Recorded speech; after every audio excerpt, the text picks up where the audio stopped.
Subscribe करें हमारे YouTube channel साधना gold को और पाएं वीडियोस सबसे पहले। बेल आइकन दबाना ना भूलें।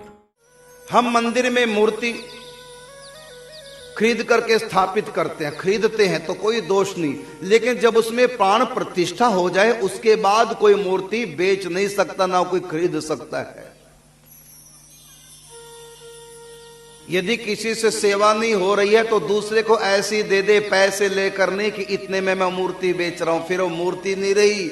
जब तक दुकान पे थी तब तो वो मूर्ति थी, अब उसमें प्रतिष्ठा हो गई, अब वो श्री विग्रह, वो ठाकुर जी हो गए हैं, अब खरीदना बेचना दोनों पाप होता है। इसी प्रकार शालिग्राम, शालिग्राम में तो भगवान पहले से स्थापित होते हैं, इसलिए शालिग्रामों को भी शास्त्रों में लिखा हुआ खरीदना बेचना दोनों पाप है। और शालिग्राम खरीद करके जो पूजा करते हैं उनकी पूजा निष्फल होती है। शालिग्राम को भी ना बेचना चाहिए ना खरीदना चाहिए। यदि आप शालिग्राम की सेवा करना चाहें तो दुकान पे जाएं, उनसे ले लें और दक्षिणा के रूप में 1500 रुपया उनको दे दें, दक्षिणा के रूप में।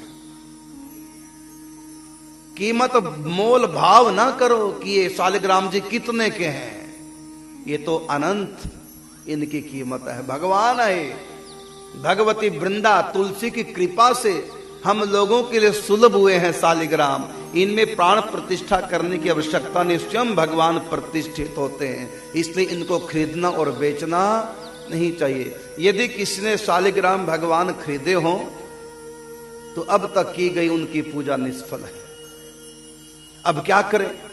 अब ऐसा करें कि शालिग्राम जी को मंदिर में दे दो या किसी संत को दे दो, उसके बाद उनके हाथों से फिर ले लो, उसके बाद फिर पूजा करो। अब ये खरीदे हुए नहीं है, अब ये कृपा से प्राप्त हुए हैं, तब इस अपराध का परिमार्जन होता है। इसलिए खरीदे हुए शालिग्राम की सेवा पूजा नहीं की जाती।